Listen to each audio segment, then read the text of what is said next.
c'est pas grave. Moi, je sais pas, mais vous en faites quelque chose. Avec le Coca-Cola, c'est moyen. Non, non, c'est... Ça ne change plus.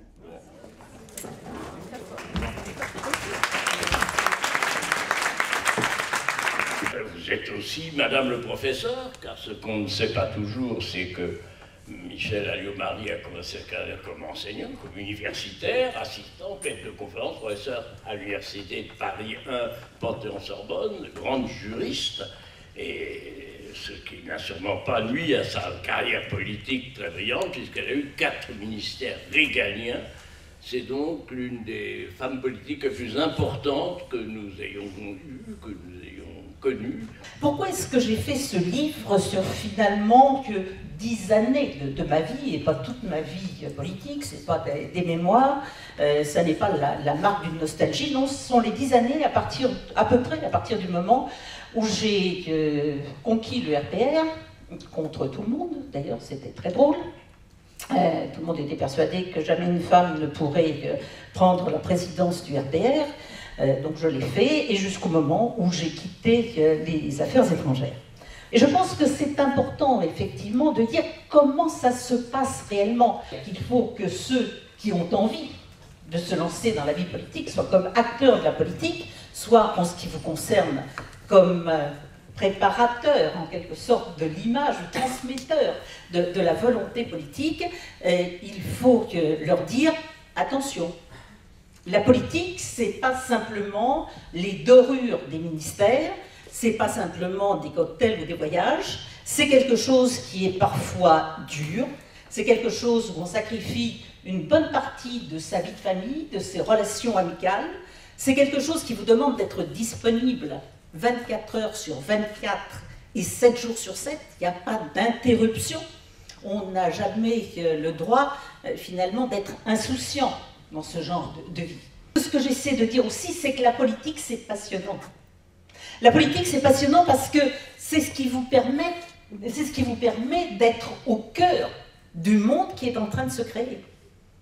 Vous êtes un acteur de ce qui va se faire. Et en même temps, ce sont aussi des expériences humaines passionnantes. C'est aussi quelque chose qui vous permet de traduire vos propres convictions en action. Et ça, c'est tout à fait essentiel. On ne fait pas de la politique pour avoir simplement une carrière. On doit faire de la politique pour faire quelque chose. Je crois aujourd'hui, effectivement, qu'il est indispensable d'agir. Parce que nous sommes dans un monde où les 10 dernières années ont été marquées d'infiniment de plus de transformations pour notre vie quotidienne que les 50 dernières années, voire d'ailleurs que les 2 siècles précédents. C'est vrai du point de vue des équilibres économiques, sociaux et politiques dans le monde entier, où nous voyons l'émergence de nouveaux continents qui viennent complètement bouleverser les équilibres actuels. C'est vrai sur le plan technologique, où pendant très longtemps, on a pensé que nous avions les technologies et que finalement, les autres pays du monde servaient essentiellement à avoir une main-d'œuvre bon marché, mais quand tout est à cause, il n'y aurait jamais de véritable concurrence. Aujourd'hui, nous voyons que c'est tout à fait faux. Oui, nous devons être capables de comprendre ce qui est en train de se passer et de proposer de nouveaux schémas de vie. C'est important parce que dans le même temps, nous voyons que nos concitoyens ont le sentiment que ce monde se construit sans eux. Ils ont même le sentiment que ce monde les écrase, que les logiques financières, que les grandes institutions ne tiennent aucun compte de l'individu. Ils ont aussi le sentiment que les principes de vie dans lesquels ils ont été élevés, que leurs propres valeurs, sont bouleversés sans qu'ils aient la possibilité de dire leurs mots. Le rôle essentiel du politique, c'est de permettre aux gens de vivre ensemble. C'est ça, c'est de faire les arbitrages qui vont permettre à chacun de pouvoir s'épanouir, de pouvoir accepter, respecter le voisin, d'avoir envie de partager un destin commun.